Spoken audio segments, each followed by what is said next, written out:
Good evening, I'm Mike Knetter, and welcome to the UW Now live stream series, where we bring you experts from the UW community to talk about timely and important topics. Many people have spent the past year plus pining for the good old pre-pandemic ways of life. Well, it looks like we might soon get our wish and have a full set of social and work options back on the table. Even the CDC is starting to lighten up. How about that? But before jumping to the way things used to be, many people are taking stock and trying to meld the best of both the pre-pandemic and pandemic worlds. What aspects of social and work life will change? Are there pre-pandemic behaviors and activities that are really best left behind? And what pandemic adjustments will remain with us moving forward? And what are the long-term effects we might see on relationships, finances, and other important parts of our lives? We address these questions and more with Dr. Shilagh Mirgain, psychologist and clinical assistant professor in the UW's School of Medicine and Public Health, and Dr. Christine Whelan, clinical professor of consumer science and director of the Money, Relationships, and Equality Initiative in the School of Human Ecology. Thank you both for joining us this evening. Kicking things off for us will be Dr. Shilagh Mirgain. She's a psychologist in the Department of Orthopedics and Rehabilitation at the University of Wisconsin's School of Medicine and Public Health. She completed her PhD in clinical and community psychology at the University of Illinois, her clinical internship at the UW Department of Psychiatry, and her postdoctoral fellowship at the Stanford University Department of Psychiatry. Her clinical interests include individual and couples psychotherapy with mood, anxiety, and adjustment issues. She also specializes in sports psychology, peak performance training, and chronic pain management. Her work has been featured in local, state, and national news outlets, including Wisconsin Public Radio and even on the Today Show. A recent area of focus is skills to cultivate well-being and greater happiness in the workplace. Dr. Mirgain, thank you for taking time and sharing your insights with our audience tonight. Please take it away. Thank you so much, Mike. It is such an honor to be here with all of you. Welcome. And it looks like people are really tuning in from all parts of the country. I'm going to be talking today about how do we flourish as we are moving into this next quarter of the pandemic. And as we start to go out in the world again, the CDC released guidelines that have really started to open things up, and many people can really use that as an opportunity to take stock of what it's been like these last 15 months. And also, how do we move forward in a way with a lot of vitality, a greater well-being, and that sense of flourishing. But first, I want us to just reflect back on the pandemic the last 15 months. And we've had a lot of challenges. And if we go to the next slide here, Chris, the pandemic has left many people feeling drained, stressed out, and in poor health. And I would just love to hear from people in the group chat, just what have been your challenges this last year? What have been those stressors, those difficulties? And just sharing some of those themes as you just take stock of those things that you've had to overcome, those difficulties that you've had to deal with. You might type in a word or a phrase or a description of just a challenge or two that you've had to navigate this past year. And, just reflecting on that in your own life. And we'll have the people coming in on the group chat. And I think we'll just go with the next slide, maybe talking about some of those challenges. All right. So if we look at the impact on well-being during the pandemic, we've seen that 40% of Americans have experienced stress, depression, anxiety, or substance abuse issues. And 53% say their mental health has been negatively affected by worry and stress over the pandemic. So if you're experiencing that, you're not alone. And I see some people are already starting to share some of their common challenges. It might be anxiety, uncertainty, exhaustion. If we go to the next slide, we also see there has been a new wave of pandemic health concerns. 61% of Americans, and this was a study done by the APA in the 2021 Stress in America report, talked about 61% said they had undesired weight changes. 67% said they were sleeping more or less than they wanted to. 47% said they delayed or canceled healthcare services. And 23% said they were drinking more alcohol to cope with their stress. We also look at some other themes that people are sharing in the group chat of the stress of not knowing if things will get better or worse, worrying about older family, work stress, never a break from the tasks of the job, and decision fatigue. Very much so. Okay, if we go to the next slide, the Stress in America report that the APA published, I think this is fascinating. Nearly half of Americans say that they feel uneasy thinking about in-person interaction once the pandemic ends. And this was adults who had received the COVID-19 vaccine. They were just as likely as those who hadn't been vaccinated to express unease. So you can think about in your own life, has there been some anxiety about life returning to normal, things starting to open up, starting to see people in person, one-on-one or in large gatherings, whether with family or in crowds with strangers, sporting events or shopping at a mall. And, you're not alone if there is some unease. So we've been talking about some of the challenges, both physically, emotionally, mentally, maybe even spiritually, that the pandemic has really brought on. But we want to pivot. We don't want to stay stuck there because, as I said, this is a unique moment in the history of our lives. We have never, in the history of our lifetime, had to deal with such unprecedented change. And think about all the things that you've dealt with, all the struggles maybe you've overcome, the ways you've had to adapt. So there's this pivotal moment right now that we can really use to start to flourish on the other side of this pandemic as we navigate this next phase.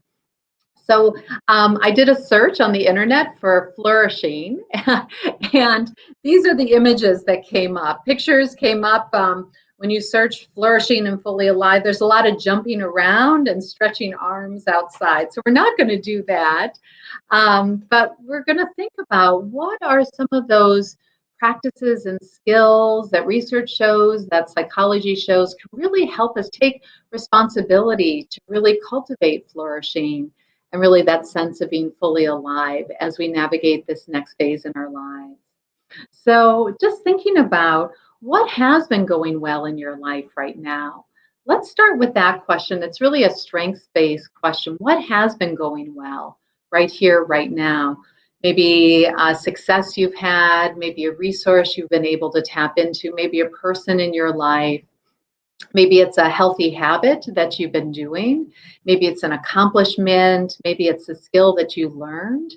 So I'd love for you to just share in the group chat just what are some things that has been going well right here, right now. And I'm already seeing some people are saying just the location they live in, having a good focus, yoga and meditation, and that there have been benefits from some of the changes, such as working at home, lack of commute. So wonderful. And feel free to keep sharing and reflecting in the group chat of those things that are already going well. Because once again, when we focus and give our attention to those things that are positives, we allow them to grow, kind of like sunshine right now, and the warmth is allowing all the spring growth. We can turn our attention to the good and wonderful, and even seeing joining the gym, working on dissertation, golf, daily meditation, religion. Just love the diversity of things that people are sharing. Thank you. So we're going to turn to talking about some of the skills and strategies we can start to really work on to flourish right now in this time as we start to go out in the world again. So if we go to the next slide, the first thing I want to talk about is FOGO, fear of going out. Prior to the pandemic, there was FOMO, fear of missing out, but now people are having FOGO. That's that post-lockdown anxiety, a fear of life returning to normal life and lockdown measures relaxing. And we've been inside, many of us, for a long time. It can feel strange to go out, and we can feel like we've lost some confidence. So caution is okay, but avoidance is not. Really important thing is that when we feel anxious in these situations of going out in the world, we often want to avoid and not go to places, but it might work short term, but long term, it's actually the worst thing we can do. Instead, we really want to work on small steps and really ease our way into reentry. Think about it as approaching. The best thing we can do when we're feeling anxious and nervous and something that is reasonably safe is to approach. So you might need to practice.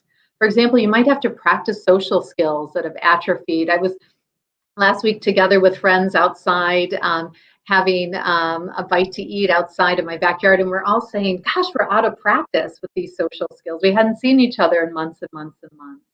You can think about having a plan before you go out, so how you can stay safe, what you want to do if certain situations come about, and just small trips to build confidence. So you might think about going to a park, trying that, or maybe going into a store and shopping in a safe way, maybe getting together with a friend and taking a walk. So again, these, yeah, and and maybe even going into the office for a short period of time and then leaving. And we're going to see a lot of variability in attitudes and behaviors in the coming month, and it's really reasonable to expect this period as a time of collective adjustment. And I think a real takeaway is don't judge yourself if you're feeling nervous or stressed or you're anxious, and just begin to take small steps towards reintegration. So the next slide is about growth through, is really growth that we can use through reflecting on what we have to offer. So I love this quote by Mother Teresa. I alone cannot change the world, but I can cast a stone across the water to create many, many ripples. We can think about, I call this our ripple effect. What is that sense of purpose, our mission, kind of this ripple? And we can think about what have we strengthened? What is the growth that we've cultivated? We go to the next slide. So again, when we think about our ripple effect, probably everyone tuning in here has grown in some way. So I'd like you to you're welcome to share in the group chat any reflections to these questions, like what has surprised you about yourself? Think about what you've had to deal with this last year. What have you learned? And even maybe what you would have done differently. It's when we think about growing through difficulty, it's a time to reflect on some of those losses, but gains. And it's really an opportunity to reaffirm what matters to you and those innate capacities that you strengthen that you can deal with as you move forward. So if we go to the next slide, I'd like people to think about, again, what is that sense of purpose? What really matters to you? If you think about your life and why you might be here, a really fun exercise is, what do you want to be remembered for on your 90th birthday? What do you want to be remembered for? If you had a big celebration, what would you want people to say about the difference you made, the contribution, the legacy, the impact, how you left them feeling, what you offered them? And this, I think, can be really a Northern Star that we're steering by, those kind of core values, those core beliefs, what really matters to you, and stuff that you can feel really, really proud of. And if we go to the next slide, and I just love all the sharing that people are really offering, so thank you for that. Think about, reinventing yourself. You're already a different person having gone through the pandemic. That's just a given. But when you think about reinventing yourself, really guided by some of these core values, that sense of mission, that sense of purpose, we're really charting a new course. You can think about what inspires you, what small successes can you continue to celebrate, what self-care will you do, and what is this next phase of your journey about a year from now? What do you want to have written about this next chapter of your life? What are some key themes? Dr. Christine and I were talking about this fish jumping out of the bowl, and what might the fish be feeling if she was saying, as it's flying out of the bowl. And that's kind of where we're at, this opportunity, this blank slate. And if we go to the next slide, there's also an opportunity to build a better normal, right? We've learned so much from the pandemic. We also have things we can bring from the pre-pandemic life, stuff we want to leave behind. But also, there's this new normal that can be better with new habits, new traditions, new ways of working, new ways of connecting. even new personal and social norms that are more balanced, just, and equitable. You can think about one thing that you might do to build a better normal. What is one thing you can do, one small goal you can commit to build a better normal and really cultivate that sense of flourishing? So we've been talking about dealing with fear of going out with small steps of approaching to build confidence. We've been talking about our ripple effect and the ways we've grown through that adversity and challenge and difficulty. I think about that as seeds that only germinate in fire-resistant seeds that need that fire in order to germinate. And I think one of the things that is germinating for a lot of people, and as we're talking, are just that mission, purpose, reinventing yourself, building a better normal. So as we go to the next slide, we can think about also just how to really incorporate some mindfulness in our moments, to really be here now.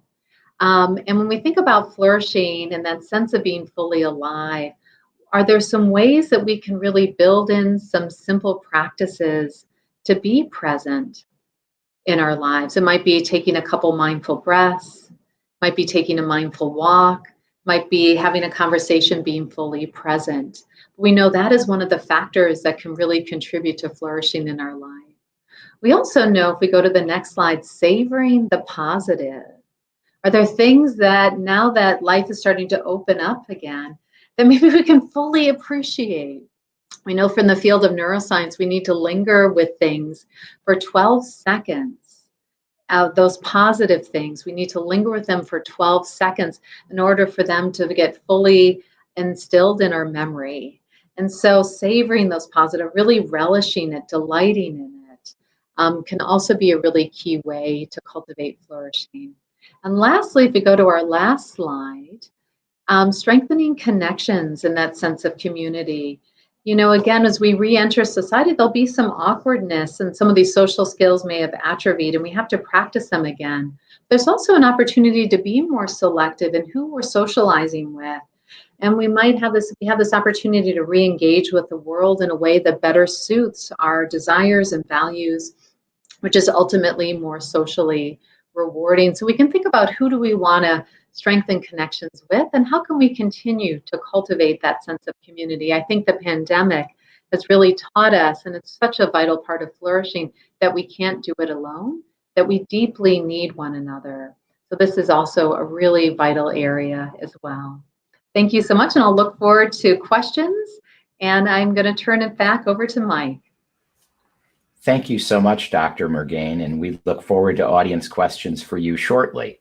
Our next speaker tonight is Dr. Christine Whelan, also known to many as the Happy Class Professor, for her work in teaching examining happiness, meaning, and success.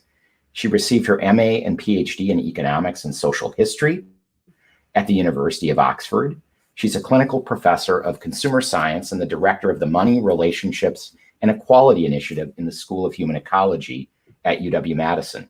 She teaches and researches on topics of self-improvement, gender, relationship formation, purpose throughout life, and changing dating and marriage patterns. I'm sure there's been a lot to study in that domain in the last 14 months. She has co-authored multiple books on marriage and self-improvement, and her work is cited frequently in popular media, ranging all the way from Cosmopolitan to the Wall Street Journal. That's quite a breadth of interest. So, Dr. Whelan, please, why don't you share your insights from the pandemic and what you look for in the future, and then we'll go to audience questions.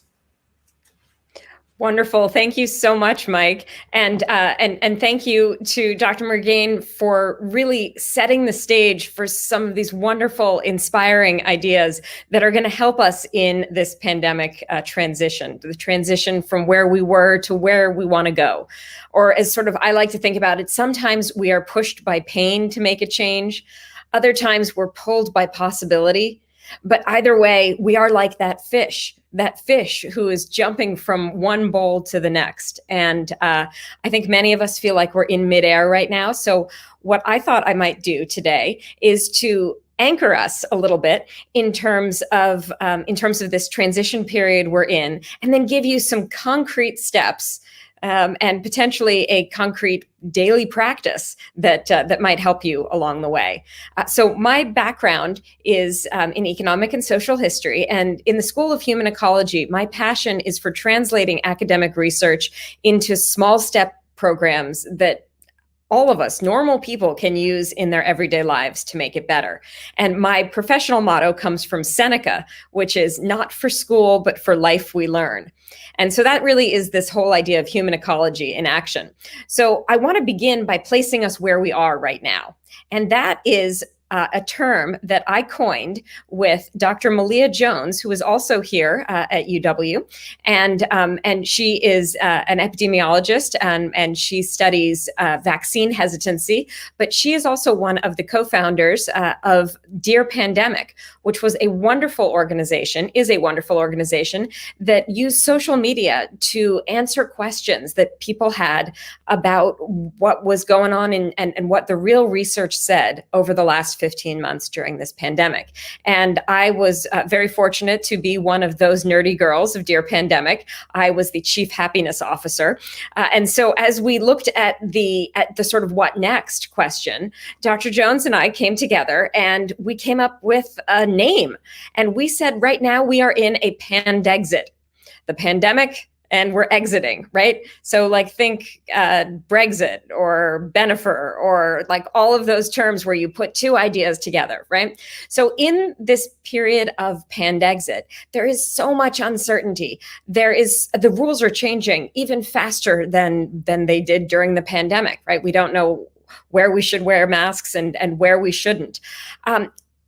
The other thing that is happening in the in this pandexit period is that there are vast, huge changes in terms of our economic life, in terms of our social life, and in terms of our personal life. So if we go on to the next slide, I want to kind of look at some of these economic, social, and personal implications of this pandexit period.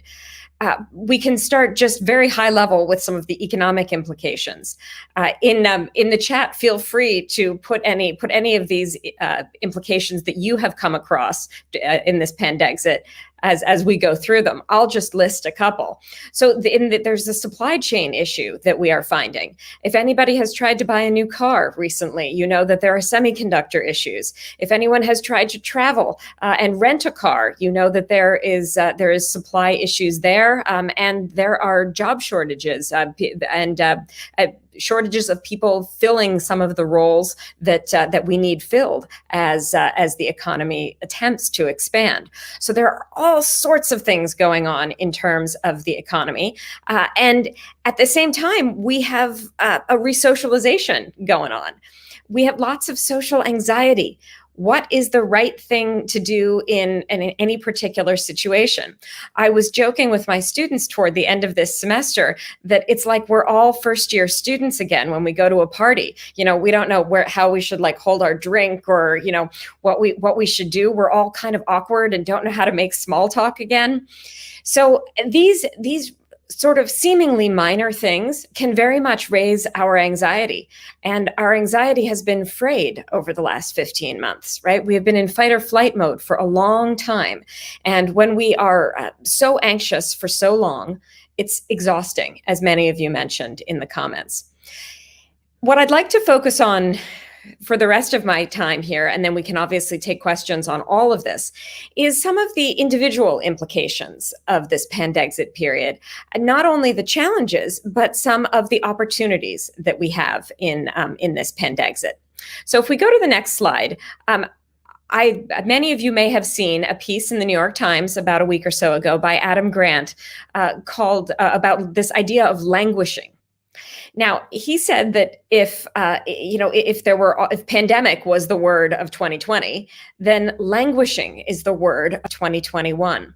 It's that sort of middle ground feeling where you're not depressed, but you're certainly not happy, where you sort of feel like you're blah, like nothing really matters. Everything looks sort of gray and fuzzy. You have trouble getting out of bed in the morning. You feel purposeless and meaningless, like you're just going through the motions of life. And this may be something that you are feeling right now. Most Americans at some point, most people in the world at some point in their life, have felt a sense of languishing.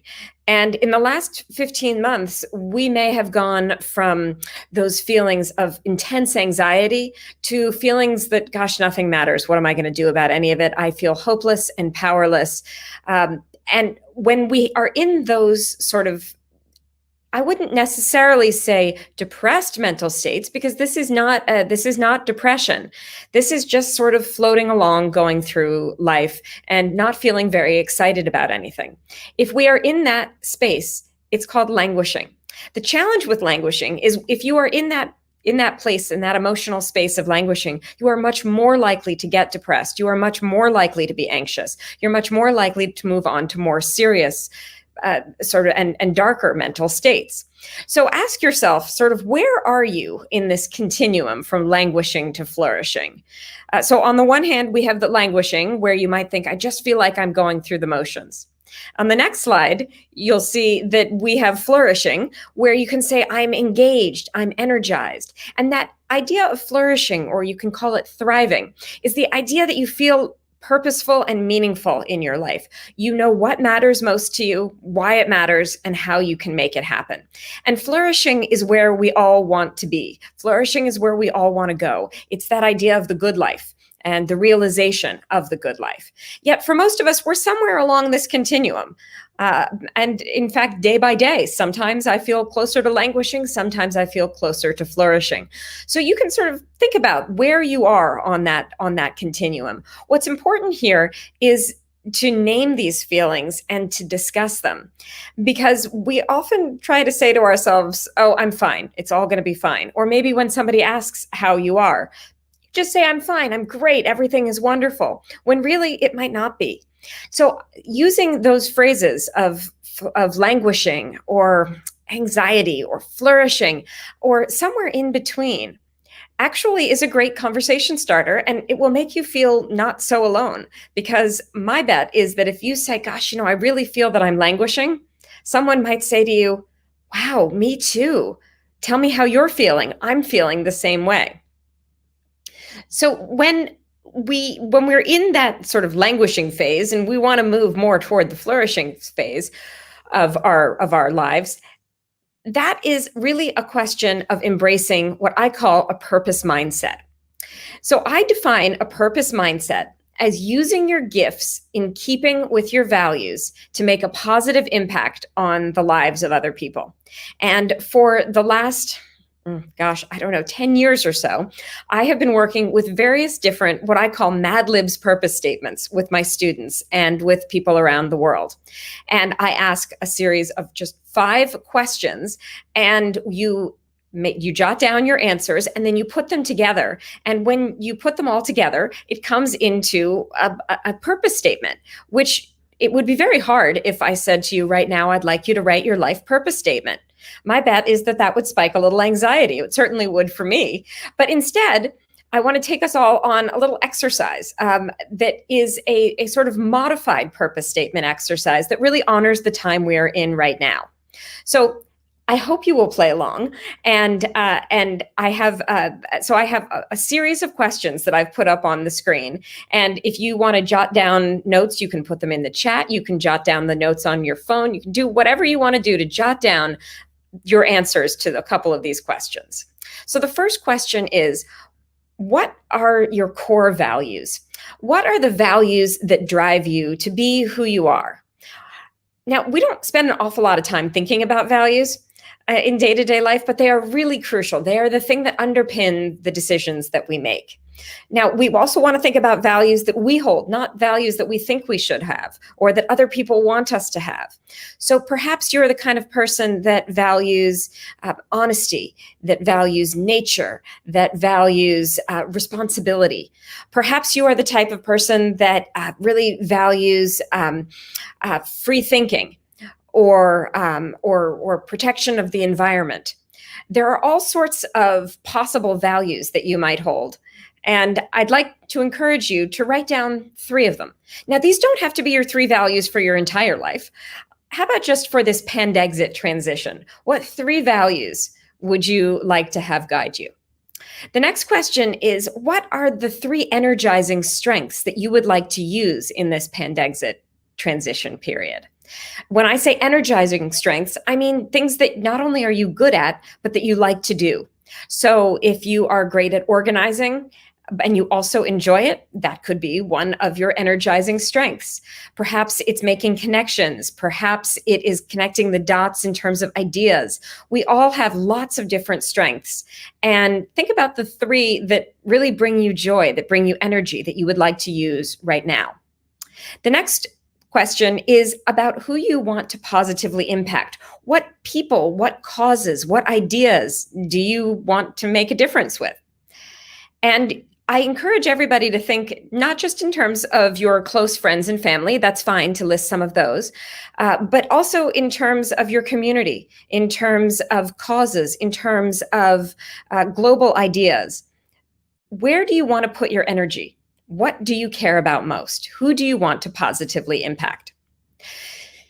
Then, as Dr. Mirgain talked about a little bit, we also want to look back at some of the good things that happened even in the very tough times of the last 15 months. There have been some good for all of us. Perhaps they were the people that helped us when we were really struggling, and we learned a lesson from those helpers. Perhaps it was some quiet moments where we learned something about ourselves. What are some of the personal lessons that you learned in the last 15 months that you want to make sure that you don't forget in the days, months, and years ahead? So perhaps jot down 3 of those as well. And then, this is the toughest one, we have to think about what we want to do, what we want to commit to help ourselves move toward flourishing, to really embrace our good life and to kind of live out our purpose right now. And so this is what I call purpose-based commitments. Now, what you may be saying is, wow, this is a lot. And yes, it totally is a lot. You don't have to complete it all right now and this evening. But I wanted to give you a framework for it. And then I want to give you an example on this next slide of what it looks like when it all comes together. So in preparation for tonight's event, I did this exercise myself.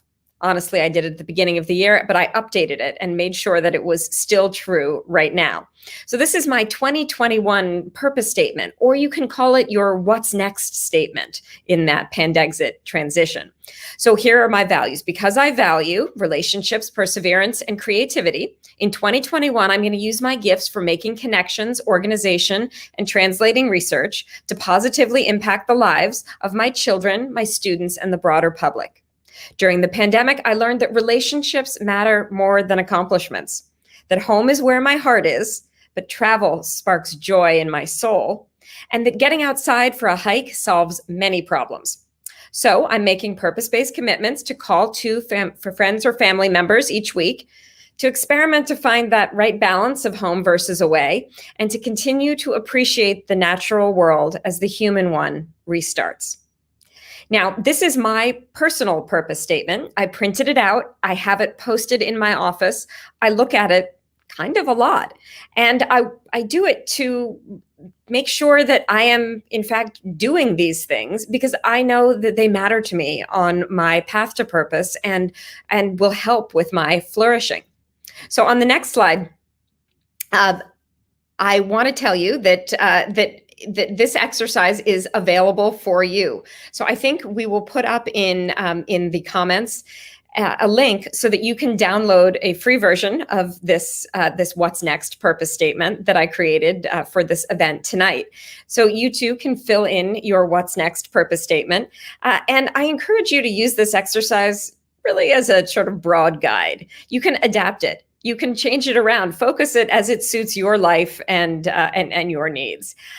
I have been encouraging all of my students in my Consuming Happiness class this year to use a wonderful bit of free software online called Future Me. And I think it's future.me. And on future.me, you can write a letter to your future self and they will email it to you.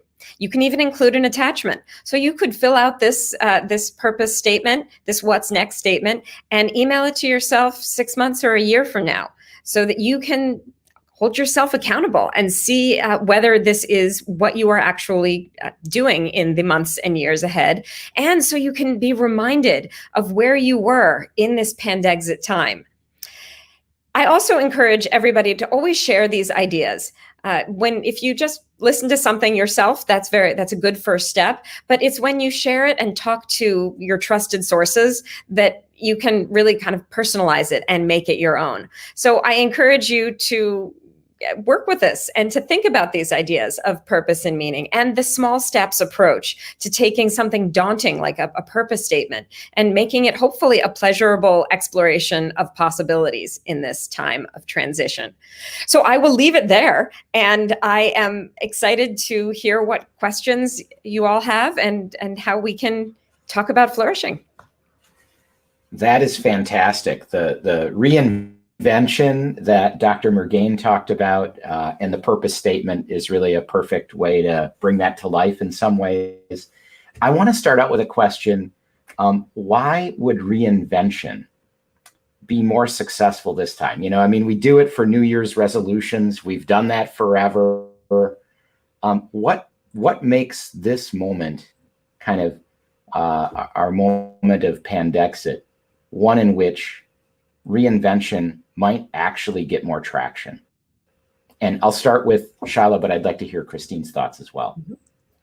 And then I'll tell you what happened when I did my purpose statement. Well, we're looking forward to hearing that, Mike. So I think a couple different reasons. We know that New Year's resolutions typically don't work, that just because it's a turn of a calendar page, people have this motivation to write the resolutions and they don't stick within a couple weeks. About 90% or so of resolutions go by the wayside. But here's the thing. At this point in the pandemic, we can't go back to how things used to be. We're different. The world is different. We have a much greater sense of what's important, also the interconnectedness of us all and how vulnerable life is. And so I think that there is such an opportunity and a catalyst and a motivator to take stock of who do we want to be. We've kind of been in a cocoon, so to speak, of things sorting and shifting in these last 15 months. And as we really are re-emerging into this new normal, this new better normal, again, there's a springboard to just think about, are we really on track? And I'll say one last thing. I think I've heard over and over again as people have taken stock that they realized they had gotten off track pre-pandemic. They had gotten consumed with things that weren't that important. They had gotten into poor habits. And even though there's been a lot of suffering and stress and anxiety and sometimes despair and grief too with all the losses, taking that, there is that hope. Over and over, I'm hearing this hope, this sense of awe, this sense of possibility and potential. And so reinvention can be even something simple, like I'm just going to reinvent myself into somebody who takes my health into being a better priority. I'm going to reinvent myself into being a better friend. So I think about reinvention as really just coming home to ourselves and to our potential, but also to the core of who we are. I think it's a beautiful, profound opportunity at this point in our lives and the history of humanity. Christine. Absolutely, it is. It is a wonderful opportunity. And at the same time, behavior change is really, really challenging. It is much easier to change our opinion than it is to change our behavior. But I think this current moment of reinvention kind of offers the possibility to first change our opinion about the way the world should be. And to reinvent our thoughts and our norms of behavior. And when we do that first, actually, it's going to be a whole lot easier to change our behavior than our behavior may follow from the change of opinion about what the good life looks like. So, for example, if we see more workplaces saying, actually, I just care that the work gets done. I don't care how many hours you work.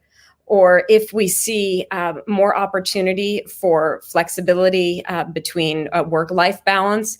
There are lots of possibilities ahead when, if you think of sort of a snow globe, right? And everything gets shaken up in the snow globe. Well, all those little flakes fall down in different places. And right now we're going to sort of see where the flakes fall, and we can potentially create all sorts of new landscapes. When we do that, the behavior change associated with reinvention will be a whole lot easier.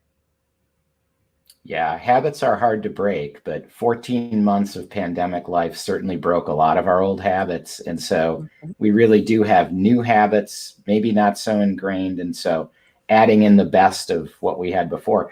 And the discussion of flourishing and languishing, I find interesting, because I think there's a temptation to imagine flourishing is pedal to the metal. I'm going back to everything I used to do and I'm going to love it. But that's not really true, right? No, not at all. Not at all. And Shilagh, you can jump in on this. I mean, for me, flourishing really means living in keeping with your values, living purposefully, and having the right balance that feels right to you in the moment. I always say that there is no such thing as life balance, right? You're always out of balance in some way. But if you do it with a reason and a purpose, and you know why you are making the choices that you are making, and you're energized to do so, that to me is flourishing. That doesn't mean, working 100 hours a week. It means using your gifts in keeping with your values to make a positive impact. Yeah, and I think about it as, having vitality, feeling fully alive, really connecting to the full landscape of the human experience. It's not all sunshine and roses and puppy dogs and positives, that it's really being awake and aware for the moments. And sometimes with flourishing, it's really about keeping things simple versus doing more. Instead, really appreciating what is there. Great observation. So it doesn't necessarily mean we go back to these very large gatherings in our large networks. We might decide on smaller. So what do you think it's going to be? The roaring 20s or the boring 20s? I'm an optimist, so I think of the roaring 20s, of a time of tremendous creativity and innovation. And, never before in human existence have we been so digitally connected with so many resources and so much innovation. And even the fact that the vaccine came so much quicker than we anticipated, it's only been 15 months and things are starting to open up again. So I think there's a lot of enthusiasm and excitement. I can tell you that I can tell you that as we rang in the 20s, I actually hosted a Roaring 20s New Year's party, and it was a whole 1920s theme. And shortly thereafter, obviously, we were all shut down with the pandemic, and I thought, well, gosh, that didn't go very well. But but this idea of the Roaring 20s, I am optimistic for some groups that we may have that, but there is a great deal of economic and social disparity still that this country and the world is looking at, and the world is not out of the pandemic. The United States, the numbers are getting much better, but for other countries, some countries are seeing the numbers get worse than they've ever gotten before. Even within the United States, there's so many big issues that came up in the last 15 months, not just the pandemic, and those all those issues of social justice, of income inequality, of racial inequality. Those are those big issues that tie into our individual sense of flourishing as well. And so I want to just be very clear that just like the pandexit is a time of transition, the pandemic and the pandexit, neither of them were a one-size-fits-all experience. Yeah, great points. It's certainly exaggerated disparities in many respects, and we're a different country for sure. Question from the audience. Ann Culver wonders, what do you recommend she say to individuals who may have missed out on the normal celebrations of milestones, whether it was a wedding, graduation. My mother turned 100 in January, and it was probably a little bit more muted than we would have liked it to be. What are your thoughts on how do we communicate to people who have that disappointment? I think that's such a important question. And I was seeing in the group chat, people were bringing up this theme of loss.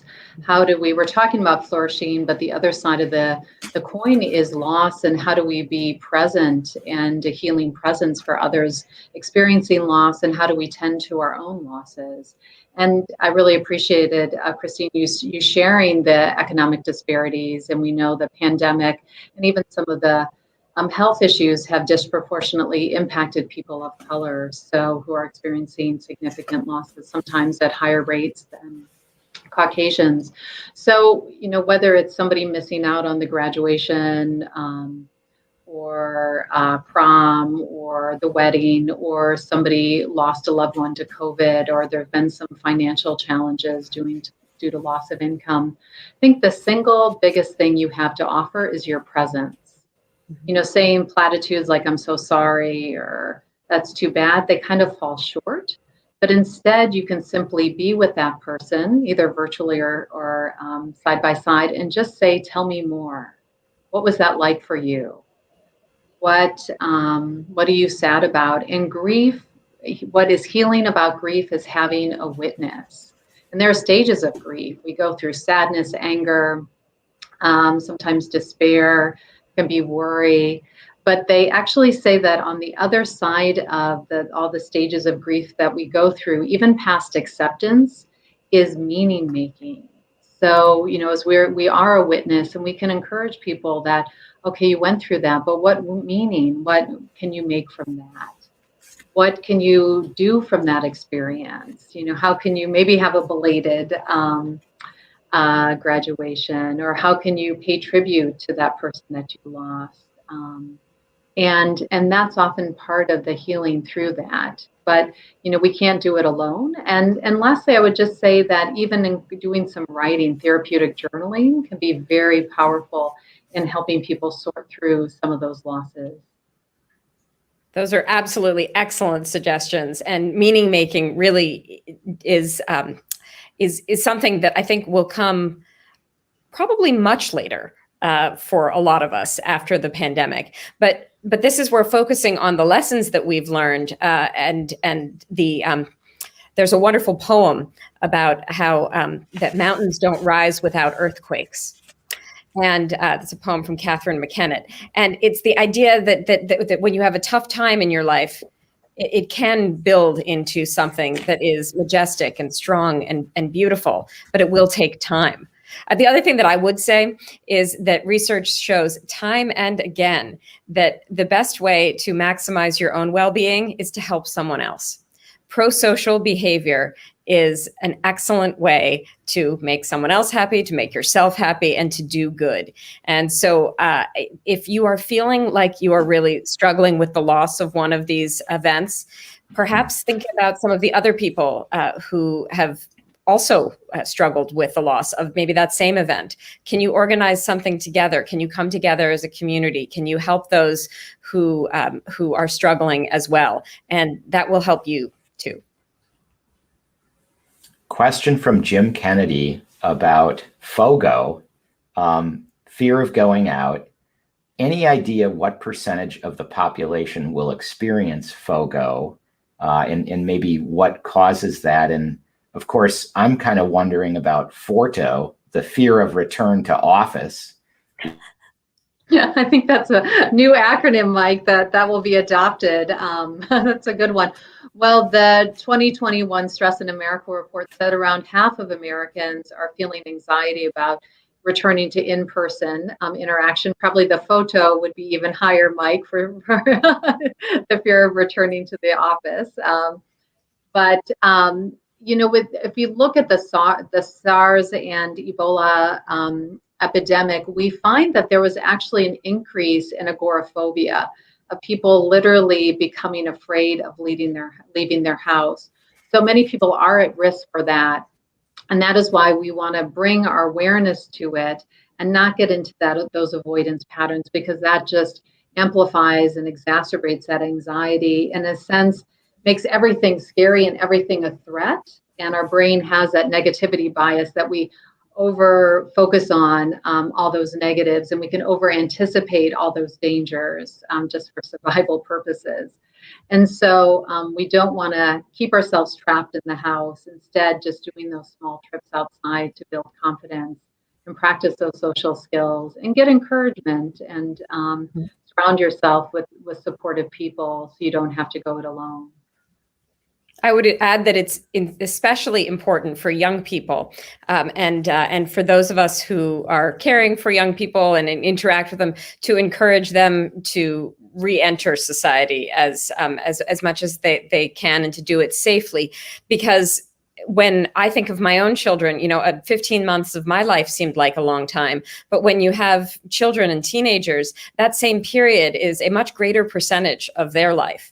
And human beings are social creatures. We are happier, we are healthier emotionally when we are supported by our community, and when we are in physical proximity with other people. So it would be, to me, it would be a great sadness in this. Out of this, if we shy away from re-socializing, from getting together again, from hugging, from all those interactions, because those are very much part of what make us flourish as a community and as individuals. And I think that's such a great point in young people, because they've lost some of the social skills, and depending on their age, they might have missed out on some of those developmental milestones that they would have developed those skills had they had those in-person interactions. So recognizing anxiety in your kids, social anxiety, and helping them work through it with arranging play dates, encouraging them, maybe even doing some role plays, setting up things that they can do now that it's going to be warmer outside with people, especially some kids aren't vaccinated, so you want to keep them safe, really goes a long way in helping them break down some of those challenges that may have arisen this past year.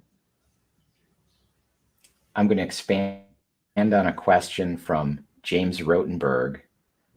He wonders what you think might happen to the birth rate in the year ahead. And I'm wondering what will happen to the marriage rate, the divorce rate, and, other similar things.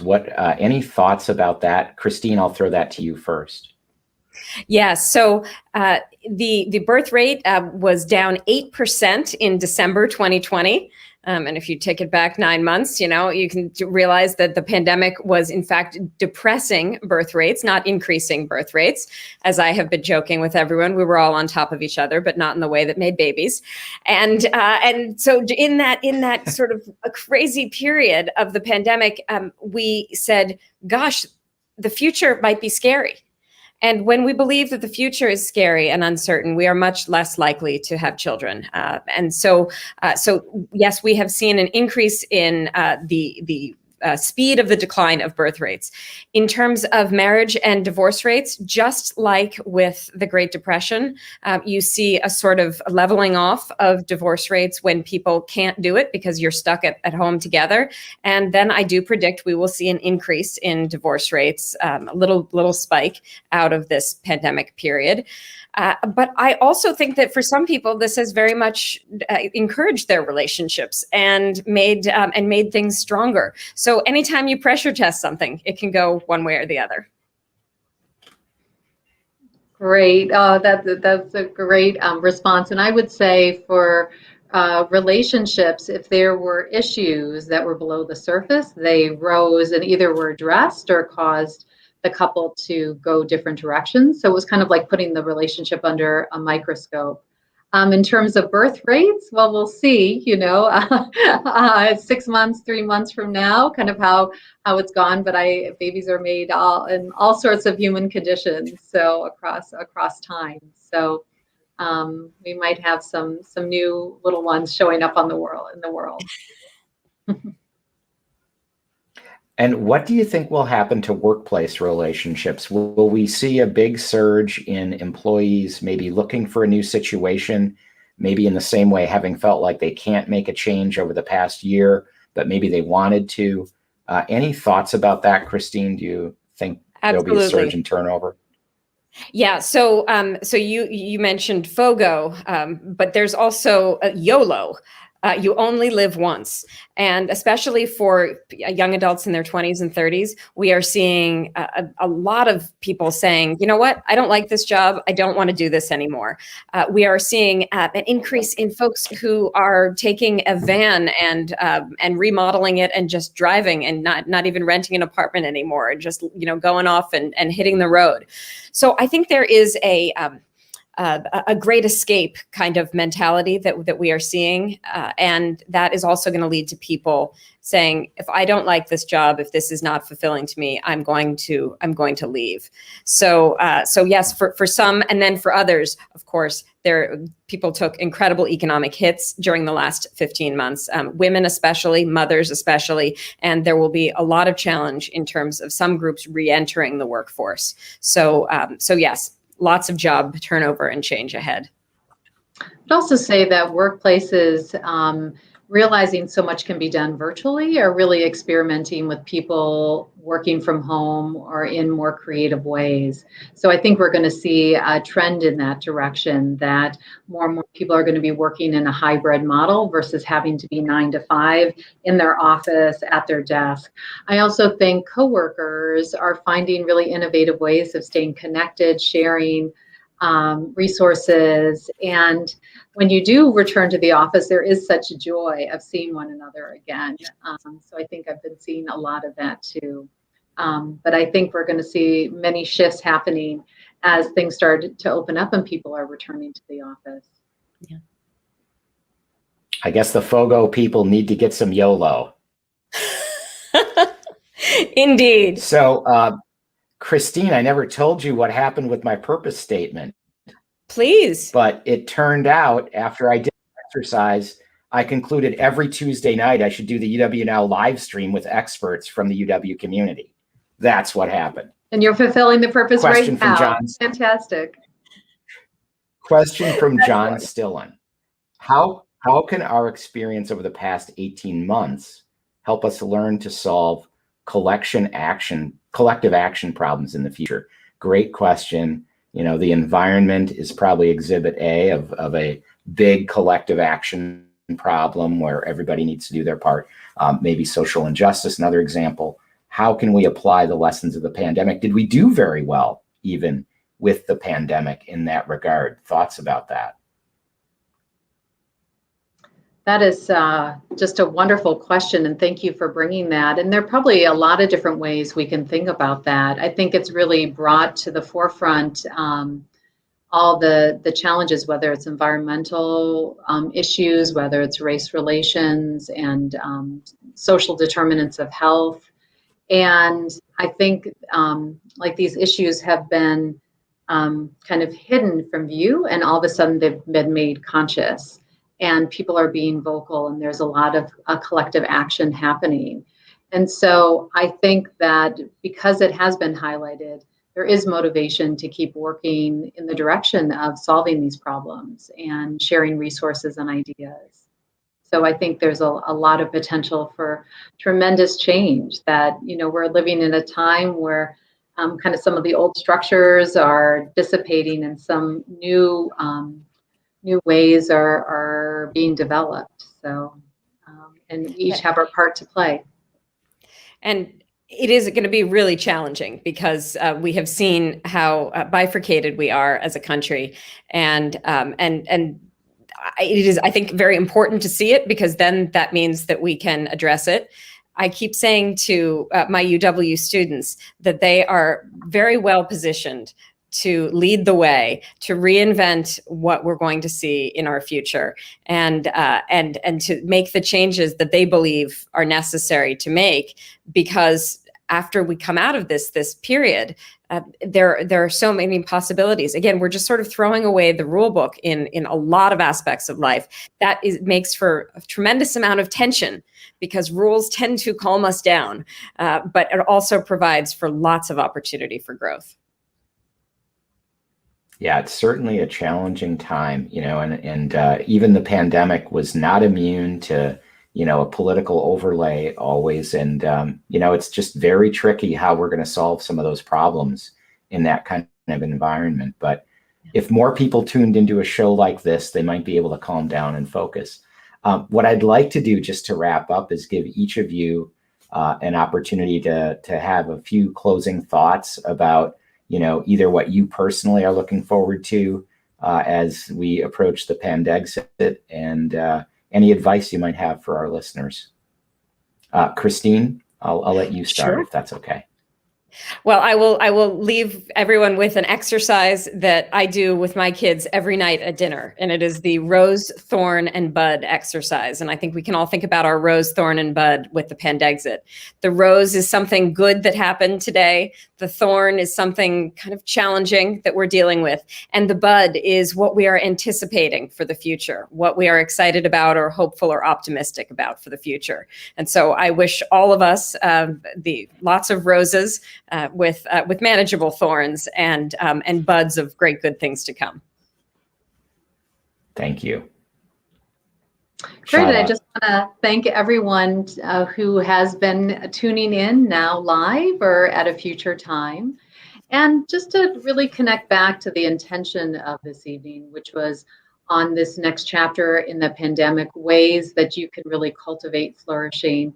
I know for myself personally, it's going to be a lot of time outdoors, eating food, some of which I'm growing in my garden, time with family and friends, reading good books, and trying to laugh a lot, and just making space for it all. So I just encourage you to think about that one takeaway that you got from this evening, maybe one thing you're going to implement, maybe one change that you hope to make, maybe one thing you'll stop doing, maybe one thing you're grateful for. And just really appreciate all of you being here, and really also want to honor the ripple effect that you have and you'll continue to make.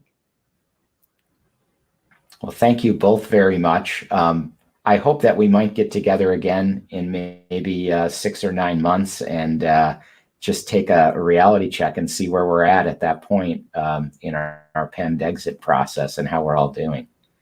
Look forward to it. Thank you for joining us. That would be great. All right. Well, thank you both, and thanks to our audience. Great questions again tonight, as always. One thing we're going to do is be a little bit intentional and focused. We're going to take next week off. It's spring break for the UW Now crew, and we will be back again on Tuesday, June 1st, with a bang-up show for sure. So thanks for tuning in. Always great to be with Badgers on Wisconsin. You can try, but you'll never stop a Badger. Because we Badgers are born with curious minds and endless heart. When we see a curve in the road, we speed up. When there are mask shortages for first responders, we make our own supply chain. When there's a world on pause, we sharpen our claws. Through thunder, fire, and pandemics, we'll keep going. Because after all, you can't stop a Badger.